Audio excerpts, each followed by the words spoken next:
اور جہاں تک ایف بی آر میں بھیجنے کا معاملہ ہے تو ایف بی آر جانے، جسٹس قاضی فائزہ کی اہلیہ جانے، ہمیں اس حوالے سے کوئی ڈائریکشن نہیں کرنی چاہیے، کیونکہ جسٹس قاضی فائزہ کی اہلیہ ایک پرائیویٹ پرسن ہے، سپریم جوڈیشل کونسل کے رولز میں نہیں آتی، سپریم جوڈیشل کونسل کے نیچے نہیں آتی، تو ہمیں کوئی ڈائریکشن نہیں کرنی چاہیے۔ لیکن باقی جو 7 ججز تھے انہوں نے یہ معاملہ ایف بی آر کو بھجوا دیا کہ وہ جسٹس قاضی فائزہ کی اہلیہ کے جو اکاؤنٹس ہیں، جو ریٹرنز ہیں، ان کا جائزہ لے کے سپریم جوڈیشل کونسل میں رپورٹ پیش کریں۔ حالانکہ جو قانون ہے انکم ٹیکس کا، وہ اس بات کی قطعی طور پہ اجازت نہیں دیتا تھا، لیکن 7-3 سے فیصلہ معاملہ جو ہے وہ ایف بی آر کو ریفر کر دیا گیا۔ اس فیصلے کے خلاف ناظرین جسٹس قاضی فائزہ اور ان کی اہلیہ نے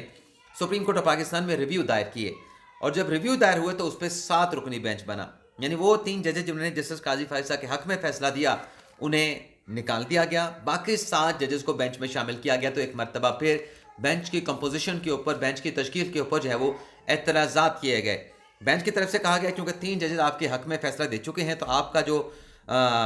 ریویو ہے وہ تو 7 ججز کے خلاف ہے، 3 ججز آپ کے پاس موجود ہیں، لیکن جسٹس قاضی فائزہ خود پیش ہو رہے تھے، ان کی اہلیہ پیش ہو رہی تھیں، اور انہوں نے موقع پہ نہیں رکھا کہ بے شک وہ آ کے بینچ میں بیٹھیں، باقی 3 ججز خاموش بیٹھ رہے ہیں، کوئی بات نہ کریں، لیکن انہیں بینچ میں شامل کیا جائے، ضرور کیا جائے۔ اور وہ ایک اچھی موو تھی۔ غالباً اگر آج کل جو 3-4 اور 4-3 کا جو ایک ایشو کریٹ ہوا ہے، اگر وہ 3 ججز کو پھر دوبارہ 7 رکنی بینچ میں شامل نہ کیا جاتا تو پھر وہاں پہ بھی یہ مسئلہ کریٹ ہونا تھا، کیونکہ 3 ججز پھر نکلے تھے اسی بینچ میں سے جنہوں نے جسٹس قاضی فائزہ کے حق میں آگے چل کے فیصلہ دیا تھا۔ 6-4 سے جسٹس قاضی فائزہ کے حق میں فیصلہ آیا تو پھر یہ ایک نئی کنٹروورسی اس وقت کریٹ ہوتی، لیکن جسٹس قاضی فائزہ کا یہ درست فیصلہ تھا کہ نہیں، 10 کے 10 ججز کو بینچ میں بٹھایا جائے۔ اب 10 ججز بیٹھ گئے، لیکن 10 ججز کے بیٹھنے سے پہلے جو 7 رکنی بینچ تھا اس نے ایک فیصلہ دیا، اور اس فیصلے میں پہلی مرتبہ جو ٹرم آج کل بار بار استعمال کی جا رہی ہے master of roster chief justice کے حوالے سے، کہ ان کا اختیار ہے، وہ ماسٹر آف روسٹر ہوتے ہیں، بینچ کیسے بنانا ہے، کس کو شامل کرنا ہے، تو وہ فیصلہ بھی جسٹس قاضی فائزہ کے اس 7 رکنی بینچ کی جانب سے دیا گیا تھا، جو کہ ریویو پٹیشن میں مقدمے کی سماعت کر رہا تھا۔ پھر 10 رکنی بینچ بن گیا۔ 10 رکنی بینچ نے ناظرین 26 اپریل 2021 کو جسٹس قاضی فائزہ کی نظر ثانی کی درخواستیں 6-4 سے ایکسیپٹ کر لیں، جس میں 2 ججز جو کہ پہلے دوسری سائڈ پہ تھے، جنہوں نے معاملہ ایف بی آر کو بھیجا تھا، اس میں جسٹس مظہر عالم میاں خیل اور جسٹس منظور ملک نے بھی اس مرتبہ اپنی اوپینین کو چینج کر کے جسٹس قاضی فائزہ کے حق میں فیصلہ سنایا۔ اور جو تیسرے جج تھے، 3 تو پہلے تھے نا، یا فریدی صاحب، مقبول باقر صاحب، اپنا منصور علی شاہ صاحب، جو کہ جسٹس قاضی فائزہ کے حق میں فیصلہ دے چکے تھے، 2 ججز یہ ہو گئے، مظہر عالم میاں خیل صاحب، جسٹس منظور ملک صاحب، اور تیسرے جو جج آئے وہ تھے جسٹس امین الدین خان صاحب۔ تو یہ 6-4 سے فیصلہ جسٹس قاضی فائزہ کے حق میں آ گیا، اور جو ایف پی آر کو معاملہ بھیجا گیا تھا وہ ختم ہو گیا۔ اس کے بعد ناظرین پھر یہ ہوا کہ 26 اپریل کے فیصلے کے بعد پھر صدر مملکت عارف علوی صاحب نے، جو کریٹو ریویو کی بات کی جا رہی ہے، انہوں نے سپریم کورٹ میں کریٹو ریویو دائر کیا۔ اب قانون کی نظر میں ناظرین کریٹو ریویو کی کوئی ٹرم نہیں ہے، کوئی پرویژن نہیں ہے، کیونکہ سپریم کورٹ کے فیصلے، سپریم کورٹ کے رول، سپریم کورٹ کے جو رولز کے ساتھ ساتھ جو آئین اور قانون یہ کہتا ہے کہ ایک مرتبہ نظر ثانی کی درخواست خارج ہو جائے دوبارہ آپ دوسری نظر ثانی کی درخواست نہیں لا سکتے، لیکن صدر صاحب نے یہ نظر ثانی کی درخواست دوسری دائر کی، اور اس میں اختراج جو ہے وہ کریٹو ریویو کے، جو کہ بھارت میں کریٹو ریویو کی ایک ٹرم استعمال ہوتی ہے، وہی متعارف کرائی گئی جب یہ نظر ثانی کی درخواستیں 26 مئی کو یا 25 مئی 2021 کو سپریم کورٹ میں دائر کی گئیں۔ ان پر اعتراضات لگے، اعتراضات لگنے کے بعد اس پہ چیمبر اپیل دائر کی گئی، تو یہ کریٹو ریویو پر لگے اعتراضات، اور جو حکومت کی عمران خان صاحب کی طرف سے درخواست دائر کی گئی تھی کہ اعتراضات غلط ہیں، وہ متفرق درخواست، متفرق اپیل بھی سپریم کورٹ میں آج تک زیر التوا رہی۔ پھر خان صاحب کی حکومت چلی جاتی ہے، نئی حکومت آتی ہے۔ اب آپ کو یاد ہوگا یہ جو سازش کا نام دیا جا رہا ہے، تو یہ اچانک سے کریٹو ریویو کیوں جو ہے وہ لگایا گیا، اب اس پہ آ جاتے ہیں۔ آپ کو یاد ہوگا چند دن پہلے یا 1-1.5 ہفتہ پہلے وزیر اعظم شہباز شریف صاحب نے اپروول دی کہ جسٹس قاضی فائزہ کے خلاف جو کریٹو ریویو ہے اس کو واپس لیا جائے گا۔ نہ صرف وفاقی کابینہ نے یہ اپروول دی، بلکہ یہ معاملہ حتمی منظوری کے لیے، کیونکہ کریٹو ریویو جو ہے وہ صدر صاحب کی طرف سے سپریم کورٹ میں دائر کیا گیا تھا، تو یہ معاملہ ایڈوائز کر کے صدر عارف علوی صاحب کے بھجوایا گیا۔ صدر عارف علوی صاحب نے کوئی اعتراض نہیں اٹھایا، اس کے اوپر انہوں نے دستخط کر دیا، اور پھر صدر مملکت کے دستخط کے بعد ان کی کنسنٹ کے ساتھ، ان کی اجازت کے ساتھ، ان کی اپروول کے ساتھ یہ جو کریٹو ریویو تھا، یہ کریٹو ریویو اور اس کے ساتھ ساتھ جو متفرق درخواست اعتراضات کے خلاف دائر کی گئی تھی اسے واپس لینے کی درخواست سپریم کورٹ آف پاکستان میں دائر کی گئی۔ تو یہ حکومت پاکستان نے درخواست دائر کی ہے، صدر مملکت عارف علوی نے درخواست دائر کی ہے کہ ہم نے جو ریویو جسٹس قاضی فائزہ کے فیصلے کے خلاف دائر کیا ہے وہ ہم واپس لینا چاہتے ہیں۔ تو اس لیے اس کو 10 اپریل کو سماعت کے لیے جو ہے مقرر کر دیا گیا ہے۔ اس کی اگر آپ سیریل نمبر آپ نکالیں گے تو پہلے 2 نمبر کے اوپر جو لکھا گیا ہے وہ یہ لکھا گیا ہے کہ کریٹو ریویو، اور جو وڈرول کی درخواست ہے صدر عارف علوی کی انہیں لگایا گیا، اور باقی نیچے جو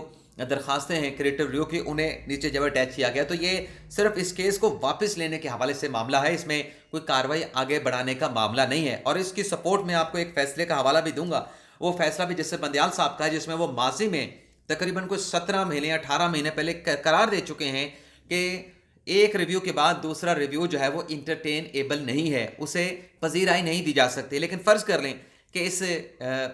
کریٹو ریویو کو انٹرٹینمنٹ مل جاتی ہے، پذیرائی مل جاتی ہے، تو اس صورت میں یہ ہوگا کہ صدر صاحب کا ریویو تو چل پڑا، اس کے بعد پھر جسٹس قاضی فائصہ کو بھی دوسرا ریویو کرنے کا اختیار مل جائے گا، سرینا عیسیٰ کو بھی دوسرا ریویو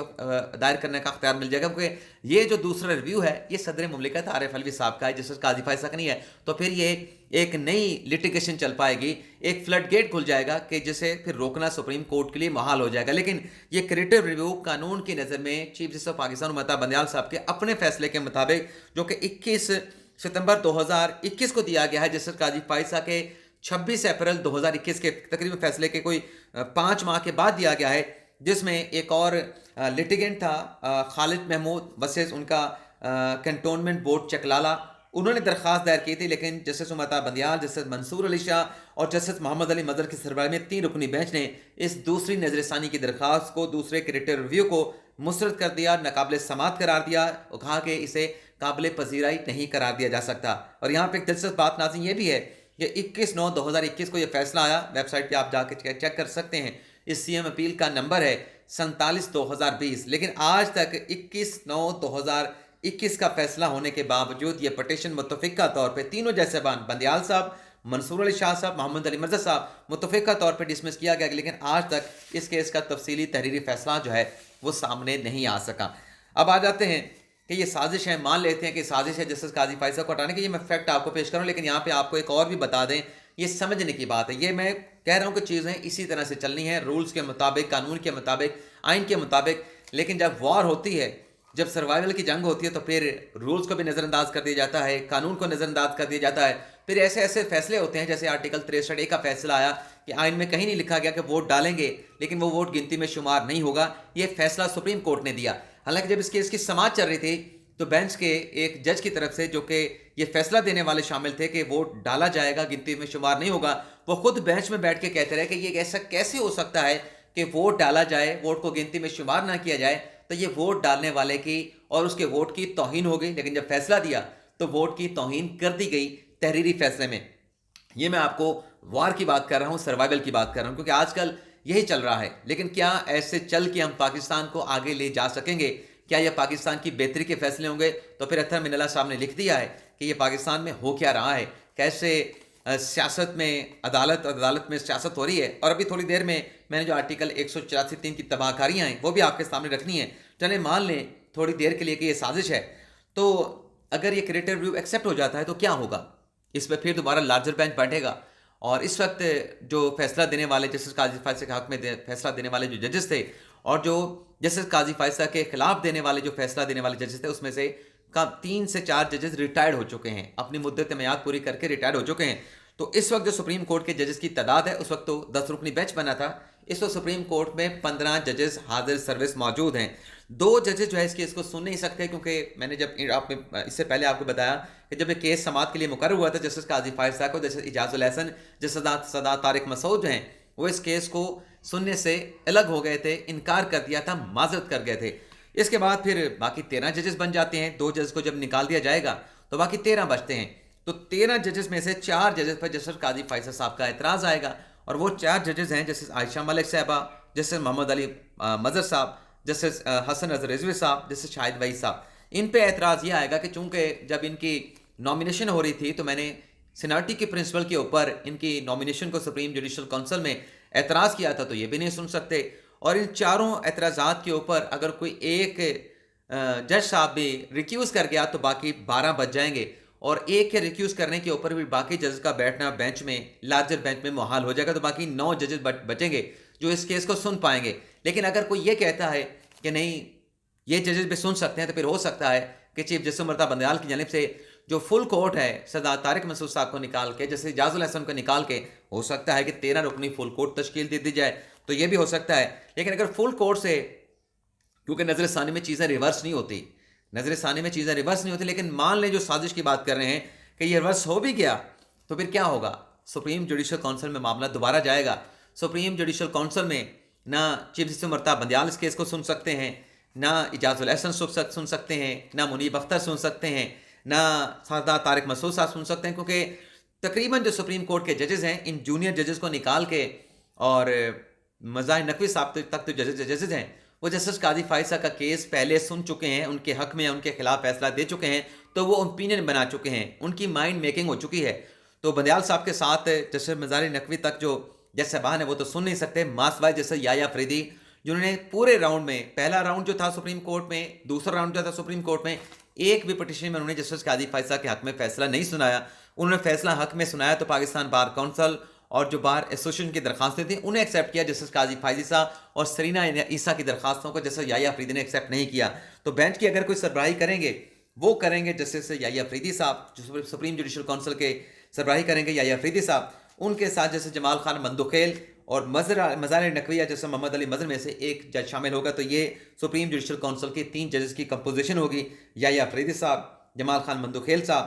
مظاہر نقوی اور محمد علی مظہر میں سے ایک جج جو ہے سپریم جوڈیشل کونسل میں بیٹھے گا. اور باقی کے جو 2 ججز ہوں گے ہائی کورٹ کے, اس میں ایک امیر حسین بھٹی صاحب ہوں گے لاہور ہائی کورٹ کے, اور دوسرے جو جج صاحب ہیں شیخ احمد علی شیخ صاحب سندھ ہائی کورٹ کے, وہ شامل ہوں گے. تو یہ 5 رکنی بینچ بنے گا. تو پریما فیشائی تو اس میں 3-2 کا پہلے تناسب نظر آ رہا ہے. تو جسٹس قاضی فائز صاحب کے خلاف اگر یہ سازش ہو رہی ہے, یہ کامیاب نہیں ہو پائے گی. جسٹس قاضی فائز صاحب سپریم کورٹ کے چیف جسٹس بنیں گے اور ان کے راستے میں ایسی کوئی رکاوٹ نظر نہیں آتی. لیکن یہ جو ریفرنس کی ایک اور بات کی جا رہی ہے کہ گجرانوالہ سے ریفرنس آ جائے گا, تو وہ ججمنٹ کی بنیاد کے اوپر ریفرنس دائر کرنے کی بات کی جا رہی ہے. اگر ججمنٹ کی بنیاد کے اوپر ریفرنس آیا تو پھر مرتضیٰ بندیال صاحب کے خلاف بھی آئے گا, پھر منیب اختر صاحب کے خلاف بھی آئے گا, جسٹس اعجاز الحسن کے خلاف بھی آئے گا. لیکن ججمنٹ کی بنیاد کے اوپر ریفرنس جو ہے نہ آتے ہیں, نہ فکس ہو سکتے ہیں, نہ ان کی سماعت ہو سکتی ہے. اب یہ جو فیصلہ اتارا گیا سپریم کورٹ کی ویب سائٹ سے, جلدی کنکلوڈ کرنے کی کوشش کرتے ہیں. یہ ناظرین 4:20 کے اوپر کریٹو ریویو جو ہے وہ چیمبر اپیلیں سماعت کے لیے فکس, اس کا باقاعدہ طور پہ نوٹیفیکیشن جاری ہو گیا, کاسٹ جاری ہوگی. اس کے کوئی 20 سے 25 منٹ کے بعد جو ہے یہ جسٹس قاضی فائز صاحب کا نوٹ جو ہے سپریم کورٹ کی ویب سائٹ کے اوپر جو ہے پیسٹ کر دیا گیا, ویزا کر دیا گیا. تو یہ اس کے بعد جب یہ جسٹس قاضی فائز صاحب کا نوٹ اتارا گیا, ویب سائٹ سے ہٹایا گیا, تو ہم نے بہت سارے دوستوں سے رابطہ کیا, جاننے والوں سے رابطہ کیا کہ لگا دیا ہے تو اتار کیوں دیا, اتارنا تھا تو لگایا کیوں. تو سب نے آئیں بائیں شائیں کی. لیکن کچھ دوست یہ بتاتے ہیں کہ یہ ظاہر سی بات ہے کہ سپریم کورٹ کے سینئر پیونی جج ہیں,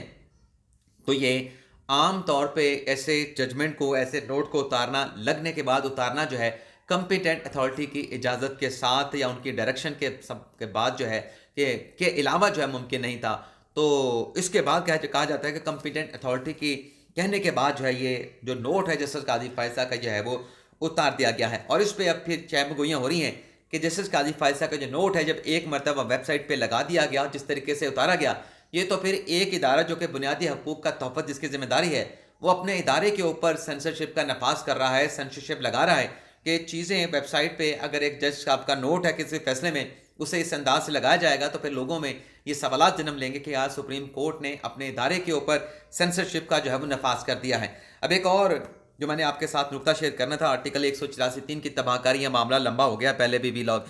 ایک تو ناظرین 184(3) کے حوالے سے پیرامیٹر جو ہے وہ طے کیے گئے تھے سپریم کورٹ کے 1988 کا فیصلہ, جو کہ منظور الہائی کا فیصلہ کا حوالہ دیا جاتا ہے, منظور الہائی کیس اسے کہا جاتا ہے. اس میں یہ کہا گیا تھا کہ آرٹیکل 184(3) کا جو اختیار ہے وہ بڑے احتیاط کے ساتھ سپریم کورٹ کا استعمال کرنا چاہیے, اور ہائی کورٹ کے جوریسڈکشن میں عدالت عظمیٰ کو مداخلت نہیں کرنی چاہیے. اس کے بعد ناظرین پھر ایک بے محترمہ بینظیر بھٹو کیس آیا. اس میں یہ طے کیا گیا کہ اگر ہائی کورٹ میں بنیادی حقوق کی انفورسمنٹ کے لیے بندہ جاتا ہے, وہاں پر معاملہ طوالت اختیار کرتا ہے, لنگر آن ہو جاتا ہے, تو پھر یہ ایکسیپشنل کیس ہوگا. سپریم کورٹ ایسے کیسز کے اوپر جہاں پر ہائی کورٹ اسے سالوں مہینوں التوا میں رکھتی ہے, تو سپریم کورٹ اس کے اوپر کارروائی کر سکتی ہے. اور یہ جو آرٹیکل 184(3) ہے یہ بنیادی حقوق سے متعلق ہے. اب آپ کی تباہ کریاں سنتے جائیں. 1999 میں ملک میں مارشلہ لگا, اور مارشلہ کے خلاف ظفر علی شاہ مسلم نواز کے منرف رہنما ہیں, آج کل پاکستان تحریک انصاف میں ہیں, اس وقت نون لیگ میں ہوا کرتے تھے. ان کی جانب سے ایک پٹیشن سپریم کورٹ میں دائر کی گئی, اور اس پٹیشن پہ فیصلہ ظفر علی شاہ کے حق میں دینے کے بجائے عدالت نے فیصلہ جس کے خلاف کیس تھا پرویز مشرف, اس کے حق میں فیصلہ سنا دیا اور آئین کا تحفظ کیا کرنا تھا، پرویز مشرف کو آئین میں ترمیم کرنے کا اختیار بھی دے دیا گیا کہ آپ جیسے مرضی چاہیں آئین میں ترمیم بھی کر سکتے ہیں۔ تو یہ آرٹیکل 184(3) کی ایک تباہ کاری تھی۔ دوسرا، 3 نومبر 2007 کو ملک میں ایمرجنسی کا نفاذ ہوا، ملک میں آئین کو معطل کر دیا گیا۔ سپریم کورٹ میں پی سی او کے تحت ججز نے حلف اٹھایا، جو پی سی او کے تحت حلف نہیں اٹھانا چاہتے تھے انہیں گھر بھیج دیا گیا، گھروں پہ نظر بند کر دیا گیا، گرفتاریاں ہو گئیں۔ اس کے فیصلے پر اس اقدام کو 3 نومبر 2007 کے اس غیر آئینی اقدام کو بھی سپریم کورٹ نے ٹکا اقبال محمد خان کیس میں ویلیڈیٹ کیا، اسے آئینی اور غیر قانونی قرار دیا۔ اور پھر جب پرویز مشرف کو سزا ہوئی، آرٹیکل 199 کا بھی حوالہ دیتے تھے، صرف آرٹیکل 184 نہیں، آرٹیکل 199 میں بھی ایسے فیصلے ہیں جس سے پاکستان سفر ہوا ہے۔ پرویز مشرف کو خصوصی عدالت نے سزا سنائی، پھانسی کی سزا سنائی۔ پھر کیا ہوا کہ آرٹیکل 199 کی درخواست لاہور ہائی کورٹ میں دائر کی گئی اور لاہور ہائی کورٹ نے نہ صرف پرویز مشرف کی پھانسی کا فیصلہ ختم کر دیا بلکہ جو عدالت تھی اسپیشل کورٹ، اس کو بھی ختم کر دیا۔ اس کے علاوہ آرٹیکل 184(3) کے تحت 2 وزراء اعظم کو برطرف کیا گیا۔ ایک وزیر اعظم کو تو برطرف کرنے کے لیے آرٹیکل 184(3) کے تحت جو ہے وہ احکامہ نکالا گیا اور احکامہ کے ساتھ ساتھ بلیک لا ڈکشنری کا سہارا لیا گیا، اور ایسے معاملے کے اوپر کہ بیٹے سے والد نے تنخواہ نہیں لی، کیونکہ تنخواہ نہیں لی اور جب یہ فیصلہ دیا، آپ کو یہ بتا دیں جو تنخواہ لینے والی کمپنی تھی، دینے والی کمپنی تھی، وہ بند ہو چکی تھی، ختم ہو چکی تھی، لیکن اس میں وزیر اعظم کو گھر بھیج دیا گیا۔ اسی طریقے سے ریکو ڈے کا فیصلہ آپ کے سامنے ہے، $10 بلین کے پاکستان کو انٹرنیشنل سطح پر ریکو ڈے کے فیصلے کی وجہ سے جرمانے کا سامنا کرنا پڑا، اور پاکستان کی معیشت کو کتنا نقصان پہنچ سکتا تھا اگر ریکو ڈے کمپنی کے معاملے کے اوپر جو کمپنی ہے متعلقہ اس کے ساتھ پاکستان کا دوبارہ معاہدہ نہ ہوتا تو پاکستان کی معیشت کا بٹھا بیٹھ جاتا، جو ریکو ڈے کا انٹرنیشنل سطح کے اوپر عالمی عدالت نے پاکستان کے خلاف فیصلہ سنایا تھا۔ اسی طریقے سے اسٹیل مل کی نجکاری حکومت کرنے جا رہی تھی، لیکن آرٹیکل 184(3) کے تحت وہ اسٹیل مل کی نجکاری جو ہے وہ ختم کر دی گئی۔ آج اسٹیل مل پاکستان کو نفع دے رہی ہے، خسارت دے رہی ہے، وہ بھی آپ کے سامنے ہے۔ اور یہ جو آرٹیکل 184(3) کا اختیار ہے ناظرین، افتخار چودھری صاحب نے جب اس کا بے دریغ استعمال کیا تھا، مجھے یاد ہے جب وہ ریٹائر ہو رہے تھے تو ایک جج صاحب جو آرٹیکل 184(3) کے اختیار کے بعد میں وہ بہت انہوں نے ریمارکس دیے، ان کی آبزرویشن آئی۔ جب افتخار چودھری ریٹائر ہو رہے تھے تو اس آرٹیکل 184(3) کے اختیار کے اوپر ان جج صاحب نے افتخار چودھری کو سپریم کورٹ کا ٹینڈولکر قرار دیا، کہا کہ آپ سپریم کورٹ کے ٹینڈولکر ہیں۔ اور ایک جج صاحب نے کہا کہ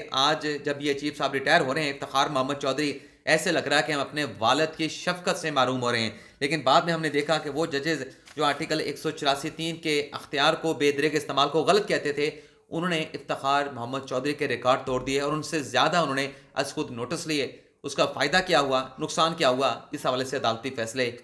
اور موجودہ جو عدالتی بحران ہے وہ آپ کے سامنے ہے۔ تو یہ تھا ناظرین آج کا ہمارا ویلاگ، آپ سے اجازت چاہتے ہیں۔ اللہ تعالی ہم سب کا حامی ناصر ہو، اپنی ڈھیر ساری دعاؤں میں یاد رکھیے گا۔ اللہ حافظ۔